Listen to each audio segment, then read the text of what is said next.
Welcome to SP smart digital.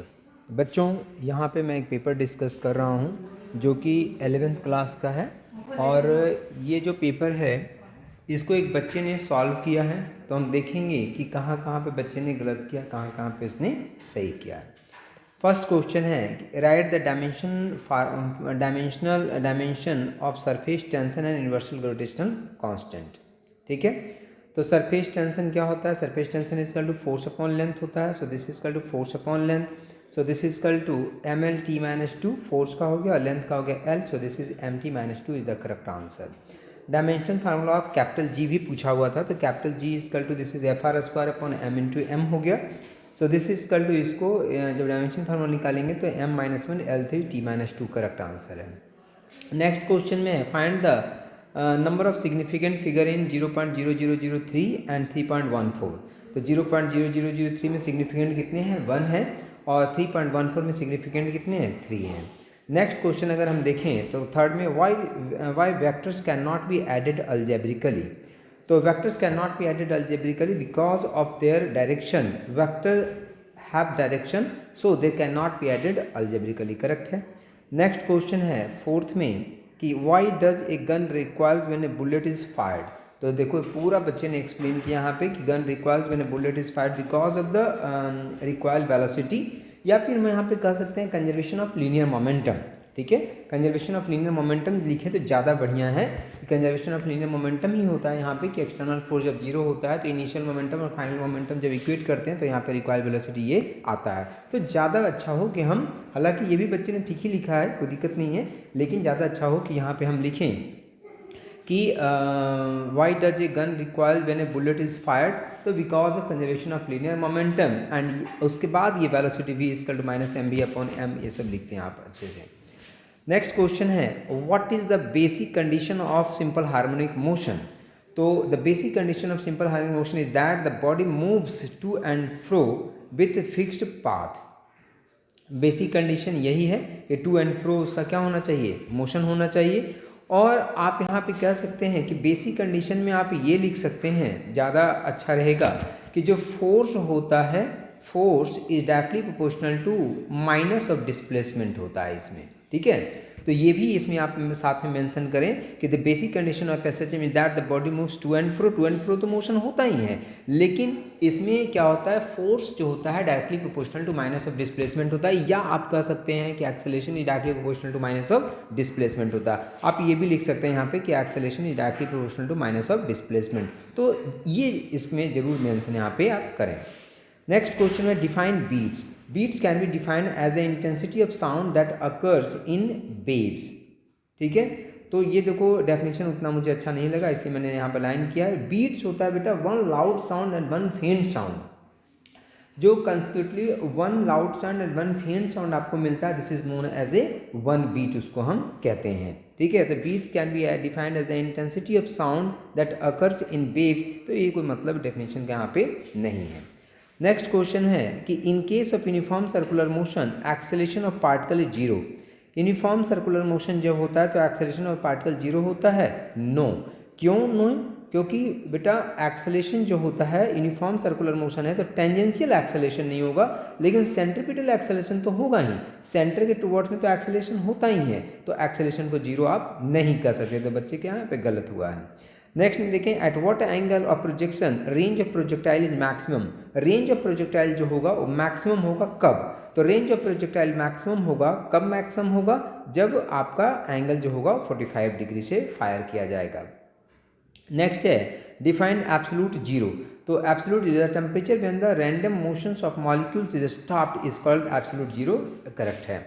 इसके बाद action and reaction do not act on the same body. तो true, action अलग body पे लगता है, रिएक्शन जो होता है वो अलग बॉडी पे लगता है। Now section B. अगर हम सेक्शन बी की यहाँ पे बात करें तो यहाँ पे देखो नेक्स्ट क्वेश्चन है 11th में what is dimensional formula of pressure and Planck constant. Pressure और प्लैंक कांस्टेंट का डायमेंशन फार्मूला क्या होता है? तो we know that pressure is equal to force upon area. So force is equal to ml/t-2 इसका dimension formula होता है। Area का l² होता है, स्क्वायर ब्रैकेट यहाँ पे जरूर लगाएं, and this is equal to यहाँ पे हो जाएगा ml-1 और t-2। प्लैंक कांस्टेंट की बात करें तो energy and this energy this is equal to H into nu होता है। So nu is equal to this is equal to E upon कितना हो जाएगा, एच हो जाएगा। सो एनर्जी का डायमेंशन फॉर्मूला ml² t-2 होता है, और जो आपका sorry H is equal to E upon nu, और न्यू को होता है t⁻⁻1। So this is equal to ml² t⁻⁻1, यहाँ पे ml2 होगा यहाँ पे, क्योंकि एनर्जी का डायमेंशन फार्मूला होता था this is equal to ml2 t-2, और नीचे क्या हो जाएगा, this is equal to frequency तो t-1। So this is equal to ml² और t⁻⁻ कितना बचेगा, 1 बचेगा। तो ml², देखो बच्चे ने माइनस यहाँ पे लिखा था, पहले ml⁻² लिखा था, फिर कट किया वहाँ पे, तो ये करेक्ट है। ml² प्लस होगा l², ठीक है, एंड t-1। नेक्स्ट क्वेश्चन है कन्वर्ट 1 न्यूटन इंटू डायन with the help of dimensional analysis. ठीक है, तो देखो 1 न्यूटन को डायन में कन्वर्ट किया। वी नो दैट कि डायन और जो न्यूटन है ये फोर्स का यूनिट है, एंड फोर्स का डायमेंशन फार्मूला mlt-2 होता है। सो 1 न्यूटन को डायन में कन्वर्ट करना है, तो this is formula is equal to n2 is equal to n1 into m1 upon m2 के पावर यहाँ पे जैसे a लिखते हैं, l1 upon lt power b लिखते हैं, t1 upon t2 power c लिखते हैं। अब ए बी सी क्या होता है, यहाँ पे जो मास का पावर है वो यहाँ पे 1 हो जाएगा, लेंथ का पावर यहाँ पे 1 तो यहाँ पे 1 हो जाएगा, और t⁻⁻2 तो यहाँ पे -2 हो जाएगा पावर, और इन सब की वैल्यू यहाँ पे कैलकुलेट करेंगे। सो n2 इजकल टू 10 पावर कितना हो जाएगा, 5 हो जाएगा। सो 1 न्यूटन जो होता है 10⁵ डायन के बराबर होता है। नेक्स्ट में देखें तो write the limitations of dimensional analysis. Dimensional analysis जो है उसका लिमिटेशन लिखना है। Dimension can not be calculated of constant values, ठीक है, करेक्ट है ये भी। Dimension could not calculate of whole number, तो दोनों चीज़ें सेम ही है। अब इसमें हम ये लिखते हैं कि डायमेंशनल एनालिसिस जो होता है उससे हम फार्मूले का डेरिवेशन तो करते हैं, लेकिन कांस्टेंट का हमें पता नहीं चलता है, ये लिख सकते हैं। इसमें हम लिख सकते हैं कि डायमेंशनल एनालिसिस से कोई भी ट्रिग्नोमेट्रिकल फंक्शन होता है तो उसका पता हमें नहीं चल पाता है। डायमेंशनल एनालिसिस से अगर फार्मूला हम डेराइव कर रहे हैं तो उसमें लॉगरिथमिक फंक्शन कोई है, एक्सपोनेंशियल फंक्शन है, उसका पता यहाँ पे नहीं चल पाता है। तो ये सारी चीज़ें यहाँ पे मेंशन करना था, बच्चे ने पूरा अच्छा नहीं लिखा है, इसलिए नंबर इसके कटे हैं यहाँ पे। नेक्स्ट में देखें तो draw the velocity time graph for uniform acceleration motion. तो देखो बच्चे ने गलत बना दिया है, यूनिफॉर्मली एक्सेलेटेड मोशन है और इधर टाइम है और इधर आपका क्या है, वेलोसिटी। अरे तो एक्सेलरेशन है, यूनिफॉर्म एक्सेलरेशन मतलब एक्सेलरेशन कांस्टेंट है, एक्सेलरेशन तो है ना, एक्सेलरेशन है तो वेलोसिटी चेंज करेगा, टाइम के साथ वेलोसिटी बढ़ेगा। तो जैसे जैसे टाइम बढ़ेगा वैसे वैसे वेलोसिटी भी क्या होगा, उसका इंक्रीज करेगा, और इस तरह का ग्राफ यहाँ पे बनना चाहिए। ठीक है, ये बच्चे ने जो बनाया था ये कांस्टेंट वेलोसिटी का बना दिया था। कांस्टेंट वेलोसिटी का मतलब है एक्सेलरेशन 0, तो एक्सेलरेशन 0 तो नहीं है ना, एक्सेलरेशन तो इंक्रीजिंग है, तो ये इस तरह ग्राफ यहाँ पे बनेगा। क्वेश्चन 15 में देखें, find the cross product of vector A and vector B. तो वेक्टर ए में है i cap minus 2j cap plus 3 cap. So this is equal to i j के 1 -2 and 3 and this is i j के 4 3 and 2। अब देखो यहाँ पे cross product निकाला, i लिया सबसे पहले तो इसका क्रॉस प्रोडक्ट लिया, दिस इज -4 और -9 के यहाँ पे। फिर j को लिया है तो पहले j को लिया है तो इसका क्रॉस प्रोडक्ट पहले लिया है 2 और -12 लिया है, ठीक है। और इसके बाद k को लिया है तो यहाँ पे करेक्ट आंसर इसने यहाँ पे निकाला a cross b equal to -13 i cap plus 10 j cap plus 11 k cap, ठीक है। नहीं देखो यहाँ पे इसने 10 j कैप और k कैप की अगर हम बात करें तो अगर हम k लेते हैं तो यहाँ से हो जाएगा 3 एंड प्लस 8, 3 प्लस 8, हाँ तो प्लस में आ जाएगा +3 एंड प्लस 8 तो 11 k कैप, ठीक है, करेक्ट आंसर है फिर इसका। नाउ नेक्स्ट क्वेश्चन देखें 16 में, तो define angle of repose so that the coefficient of friction equal to the tangent of the angle of repose. तो देखो सबसे पहले इसने बच्चे ने एंगल ऑफ रिपोज के बारे में यहाँ पे डिफाइन नहीं किया है, डिफाइन करना चाहिए था। एंगल ऑफ रिपोज को डिफाइन नहीं किया है। एंगल ऑफ रिपोज वो एंगल होता है बेटा जिसपे कोई भी इंक्लाइन प्लेन पे कोई ऑब्जेक्ट होता है तो जस्ट स्लाइड करना स्टार्ट कर देता है। किसी इंक्लाइन प्लेन पे कोई ऑब्जेक्ट होता है तो जस्ट स्लाइड करना अगर स्टार्ट कर दे जिस एंगल पे, उस एंगल को एंगल ऑफ रिपोज हम कहते हैं। और यहाँ पे इसने डिस्कस किया है कि ये देखो ब्लॉक लेकर के कि इसका mg लग गया डाउनवर्ड डायरेक्शन में, एंगल थीटा हो गया, mg cos theta, mg sin theta, reaction force and friction force, और इसको इक्वेट करके tan theta equal to F M S upon R निकाला, म्यू एस निकाला, और यहाँ पे प्रूव किया है कि जो कोफिशिएंट ऑफ फ्रिक्शन होता है tan ऑफ थीटा के बराबर होता है और एंगल ऑफ रिपोज या एंगल ऑफ फ्रिक्शन दोनों क्या होता है, इक्वल होता है। ठीक है, तो करेक्ट है, यहाँ पे कोई दिक्कत यहाँ पे नहीं है इसको पूरे नंबर। हालांकि यहाँ पे थोड़ा सा मेंशन करना चाहिए था, एंगल ऑफ रिपोज को डिफाइन करना चाहिए था, बच्चे ने डिफाइन यहाँ पे नहीं किया है। नेक्स्ट में अगर हम देखें तो क्वेश्चन नंबर 17 में distinguish between isothermal and adiabatic process. Isothermal होता है चेंज इन टेम्परेचर जीरो होता है, एडियाबैटिक होता है जहाँ पे हीट का एक्सचेंज नहीं होता। करेक्ट लिखा है, 2 मार्क्स यहाँ पे मिलेंगे।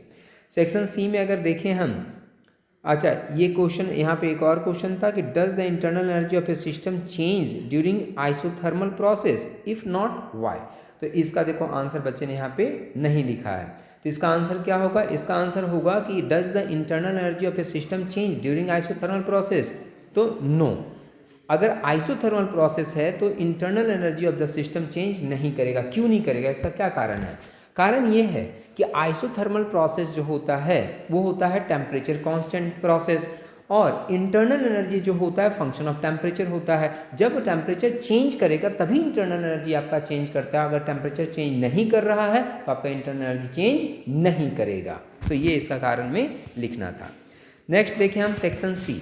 सेक्शन सी में है, इसके बाद है इलास्टिसिटी एंड इलास्टिक लिमिट का डेफिनेशन था जो बच्चे ने नहीं लिखा है, तो उसको हम आगे डिस्कस अभी करेंगे। सेक्शन सी में देखें तो explain Newton's Laplace formula of speed of sound, also discuss the factor. ये बेटा बोर्ड में अब नहीं रह गया है, ठीक है, ये क्वेश्चन आ गया था गलत। इसके बाद derive N expression for the time period of A spring block system, तो बच्चे ने यहाँ पे नहीं किया। Define the principle of calorimetry, ये भी बच्चे ने यहाँ पे नहीं किया है। पहले केपलर्स लॉ किया, क्वेश्चन नंबर 20। अच्छा हाँ, तो इसमें हमने केपलर्स लॉ करने के लिए बोला था क्योंकि ये क्वेश्चन आउट ऑफ सिलेबस था, ये सिलेबस में अब नहीं है। तो केपलर्स लॉ बच्चे ने किया, तो देखो केपलर्स का first law, second law, and very very important for board के लिए बहुत इंपॉर्टेंट है। और ये थर्ड लॉ हो गया, हालांकि थर्ड लॉ का डायग्राम इसने बच्चे ने नहीं बनाया है। अच्छा, इसके देखो क्वेश्चन नंबर 18 को यहाँ पे बताया है बच्चे ने, internal energy of the system does not change during the isothermal expansion because the temperature is constant. So थोड़ा सा और एक्सटेंड करना चाहिए था यहाँ पे कि टेम्परेचर कांस्टेंट होगा, तो टेम्परेचर कांस्टेंट होने से because internal energy will depend on temperature, ये सारी चीज़ें यहाँ पे थोड़ी सी मेंशन और करनी चाहिए थी 2 मार्क्स में। देखो इलास्टिसिटी एंड इलास्टिक लिमिट, तो यहाँ पे डिफाइन किया elasticity, it is the property of a body by which it gains its original configuration when the deform remove. पूरा अच्छे तरीके से डिफाइन किया, 2 मार्क्स यहाँ पे इसको मिलेंगे। अच्छा, यहाँ पे देखो डायग्राम बनाया हुआ है उसका, थर्ड जो लॉ है कैपलर्स का, वो लगता है पेज आगे पीछे हो गया मेरे से। नाउ नेक्स्ट है question number 21। Define derive N expression for the time period of A spring block system. अच्छा, स्प्रिंग ब्लॉक सिस्टम था, तो स्प्रिंग ब्लॉक सिस्टम के जगह पे बच्चे ने ये कर दिया है स्प्रिंग, ये सिंपल पेंडुलम कर दिया है। तो सिंपल पेंडुलम जो किया है वो तो पूरा करेक्ट है, सिंपल पेंडुलम कहीं कोई दिक्कत नहीं। देखो एंगल थीटा लिया है, यहाँ पे कंपोनेंट लिया mg का सारा करके, यहाँ पे फाइनली यहाँ पे निकाला time period, this is 2 pi root under L upon G, तो ये करेक्ट है। इसके बाद कैलोरीमेट्री को यहाँ पे बताया कि calorimetry define the principle of calorimetry, तो पूरे अच्छे तरीके से डिफाइन किया है कैलोरीमेट्री को कि calorimetry is defined as the rise और fall of liquid from the fine board of, ये देखो पूरा गलत लिख दिया बेटा इसने। कैलोरीमेट्री क्या होता है, कैलोरीमेट्री होता है define the principle of heat gain is equal to heat loss. देखो डायग्राम सही बनाया है, सारा ये नीचे सही कर रहा है बच्चा, लेकिन डेफिनेशन ही गलत लिख दिया। कैलोरीमेट्री क्या होता है, कैलोरीमेट्री होता है heat gain is equal to heat loss. Heat gain is equal to क्या होता है, हीट लॉस होता है। तो यहाँ पे गलत लिखा है इसने, और ये देखो नीचे पूरा इसने पूरा स्टेरर बनाया, यहाँ पे देखो थर्मामीटर बनाया, ऑब्जेक्ट लिया है, वाटर लिया है, कैलोरीमीटर लिया है, और सबके मास वगैरह स्पेसिफिक हीट वगैरह लिया है, सब कैलकुलेशन बताया है सबका, ये सारा सही है, लेकिन यहाँ पे इसने गलत डेफिनेशन लिखा है। डेफिनेशन है कैलोरीमेट्री का जो प्रिंसिपल है वो है कि heat gain is equal to heat lost. Now next देखें क्वेश्चन नंबर तो 23, तो explain the Reynolds number, also discuss the range for laminar and turbulent flow. तो रेनॉल्ड्स नंबर को देखो डिफाइन किया यहाँ पे, लेमिनार फ्लो टर्बुलेंट फ्लो को बताया है, लेकिन हाँ ये भी देखो बताया कि अगर Reynolds number less than equal to 2000 होता है तो लेमिनार होता है, टर्बुलेंट होता है कि अगर 3000 से ज़्यादा हो, ठीक है, 3000 से ज़्यादा होता है तो टर्बुलेंट फ्लो होता है, डिफाइन बताया है। Discuss the variation of G with depth and what happens to G at the surface of the earth. तो देखो डेप्थ में ये बताया है, पूरा डिस्कस किया है इसको, और फाइनल आंसर जो है जी डी इज कर this G into D minus R निकाला है, और बताया है कि what happens to G at the centre of the earth, centre of the earth पे डी जो होगा वो आर के बराबर हो जाएगा, और उस टाइम पे जी डी इजकल टू कितना हो जाएगा, जीरो। मतलब अर्थ के सेंटर पे एक्सेलरेशन ड्यू टू ग्रेविटी कितना होता है, जीरो। बच्चे ने यहाँ पे पूरे अच्छे तरीके से निकाल के बताया है। नेक्स्ट है terminal velocity. Define principle of terminal velocity and derive relation for it. तो टर्मिनल वेलोसिटी की देखो यहाँ पे डिफाइन किया कि टर्मिनल वेलोसिटी, और पूरा एक्सप्रेशन इसने निकाला, बच्चे ने बहुत अच्छे से निकाला है, पूरे मार्क्स इसमें इसको मिलेंगे। नेक्स्ट में है state first law of thermodynamics give its limitations. तो first law of thermodynamics D Q equal to D U plus D W define किया, लिमिटेशंस भी देखो यहाँ पे बच्चे ने बताया है। नेक्स्ट क्वेश्चन देखेंगे तो derive the expression for the work done by N isothermal process. Isothermal process जो होता है उसमें वर्क डन कितना होता है, ये आपसे यहाँ पे पूछा है। तो देखो बच्चे ने आइसोथर्मल प्रोसेस पूरा एक्सप्लेन करके यहाँ पे इसका जो वर्क डन है in terms of volume, in terms of pressure, दोनों निकाल करके यहाँ पे दिखाया है, तो पूरे यहाँ पे इसको 3 मार्क्स मिलेंगे। नेक्स्ट में है what do you mean by the term wavelength, frequency and amplitude of wave motion. तो देखो वेवलेंथ को बताया है, एम्पलीट्यूड को बताया है, फ्रीक्वेंसी को बताया, तीनों को डिफाइन किया है यहाँ पे, तो पूरे 3 मार्क्स यहाँ पे इसको मिलेंगे। नेक्स्ट में है derive equation of motion using graphical method. तो equation of motion graphical method से बताना है, तो देख सकते हो आप यहाँ पे ग्राफिकल मेथड से इक्वेशन ऑफ मोशन को बच्चे ने पूरे अच्छे तरीके से ग्राफ बनाया है यहाँ पे ड्रॉ करके, और बहुत अच्छे तरीके से S is equal to U T plus half A T square and V is equal to U plus A T, सारा देखो यहाँ पे किया हुआ है, ये ग्राफ बनाया है यहाँ पे वेलोसिटी टाइम का ग्राफ है, ये जो एंगल है थीटा, tan थीटा जो होता है यहाँ पे देखो ये u लिया है, ये ऑरिजिन लिया है यहाँ पे, और हम जानते हैं कि जो स्लोप होता है वेलोसिटी टाइम ग्राफ में, जो स्लोप होता है वो एक्सेलेरेशन देता है। वहीं देखो स्टार्ट किया है कि a is equal to this is tan theta, और tan थीटा लिखा भी है, slope of graph is equal to acceleration, and this is equal to tan theta, so this is v minus U upon T, so this is v minus U is equal to A T, और यहाँ से इसको prove किया है। Second वाले में area निकालते हैं हम, इसका एरिया जो होता है वो आपको डिस्प्लेसमेंट देता है, तो एरिया निकाला बच्चे ने, और फाइनल आंसर है is equal to U T plus half A T square यहाँ पे निकाला है। इसके बाद अगर अब देखें तो नेक्स्ट क्वेश्चन में पैरेललोग्राम ला, तो अभी मैं आपसे डिस्कस करता हूं। इसके बाद derive expression for inside a liquid drop pressure, excess pressure. तो देखो एक्सेस प्रेशर बच्चे ने बहुत अच्छे तरीके से डायग्राम बनाया है, और लिक्विड ड्रॉप के बारे में यहाँ पे बता करके यहाँ पे फाइनल रिजल्ट यहाँ पे निकाला है कि P is equal this is 2 sigma upon R, and excess pressure in bubble में भी देखो यहाँ पे निकाला है, this is 8 sigma upon R. ठीक है, यहाँ पे 2 सिग्मा अपॉन आर, यहाँ पे 4 सिग्मा अपॉन आर आ रहा है, 8 इसका गलत यहाँ पे आंसर आया है। इसने देखो कैंसिल आउट, देखो बच्चे ने क्या किया, 4 से कैंसिल किया है, तो 4 जा 16 ना, तो 4 8 जा 16 लिख दिया बच्चे ने, तो यहाँ पे क्या आ जाएगा 4 आ जाएगा, तो यहाँ पे सिर्फ मिस्टेक है, this is 4 sigma upon R होता है बेटा इसका आंसर। ठीक है, इसके बाद इसका क्वेश्चन है डिफाइन कैपिलरिटी। तो कैपिलरिटी अभी हम डिस्कस करेंगे आगे। इसके बाद discuss an expression for displacement velocity and acceleration में particle executing simple harmonic motion. तो देखो सिंपल हार्मोनिक मोशन को यहाँ पे बताया है बच्चे ने, डिस्प्लेसमेंट निकाला है सबसे पहले, Y is equal to this is a sine theta, फिर उसको डिफ्रेंशिएट किया तो वेलोसिटी निकल गया, और वेलोसिटी को डिफ्रेंशिएट किया तो फिर एक्सेलरेशन यहाँ पे निकला है। तो अभी मैं ये लॉन्ग जो 3 लॉन्ग है, और ये मैं आपसे अभी डिस्कस कर रहा हूँ यहाँ पे। और